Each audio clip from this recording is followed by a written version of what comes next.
চিংড়ি মালাইকারি ফাটাফাটি খেতে ছিল, ক্র্যাবটাও অসাধারণ। আলাদা করে পমফ্রেট এবং চিকেন কারিও নিয়েছিলাম। কলকাতা থেকে গাড়ি স্টার্ট দিলাম আর 5 ঘন্টায় পৌঁছে গেলাম ওড়িশার দুবলাগড়ি বিচে। এটা যদিও গ্যালাক্সি নেচার ক্যাম্পের প্রাইভেট বিচ। আরে সবাইকে দেয়, সবাইকে ওয়েলকাম ড্রিঙ্কসে কচি ডাব। হ্যাঁ একদম প্যাকেজের মধ্যে ইনক্লুডেড। আর ওনাদের প্যাকেজ শুরু হয় মাত্র 1600 টাকা পার ডে পার হেড থেকে। 1600 টাকায় তোমরা নন এসি গ্রুপ কটেজে থাকতে পারবে। নন এসি ব্যাম্বু কটেজে থাকলে খরচ পড়বে 1800 টাকা পার ডে পার হেড। আমরা ছিলাম এসি প্রিমিয়াম কটেজে, যার খরচ 2800 টাকা পার ডে পার হেড। রুমগুলো ছিমছাম, বাথরুমও একদম পরিষ্কার। আর আমাদের রুমের অপোজিটেই ছিল ওনাদের রেস্টুরেন্ট। আর রিসোর্টের এই গেট দিয়ে বেরোলেই পৌঁছে যাবে ডুয়ার্সে। হ্যাঁ মানে নকল ডুয়ার্স। আরে ওটাই বিচে যাওয়ার রাস্তা।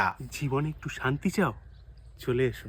আর সেই শান্তির খোঁজে 1 মিনিট হেঁটে পৌঁছে গেলাম এই সুন্দর নির্জন বিচে। দেখো কি সুন্দর না? এই দেখো শান্তি। হ্যাঁ আর ওই দেখো অশান্তি।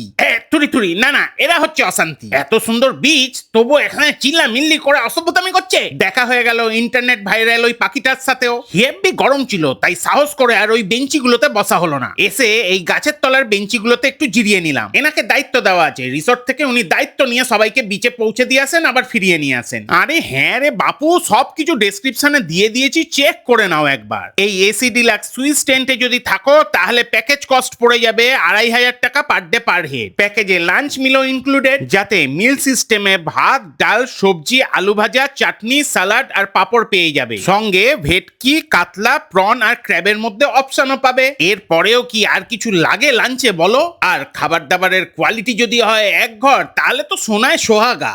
আমরা তো চেটে পুটে খেয়ে দিয়ে সাফ করে দিলাম। তারা ছিল তো তাই অ্যাডিশনাল কস্টে চিকেন, মাটন, পমফ্রেটের মতন অপশনও পেয়ে যাবে। তাড়াহুড়ো তো করতেই হবে, 3টের মধ্যে নদীঘাটে পৌঁছাতে হবে না?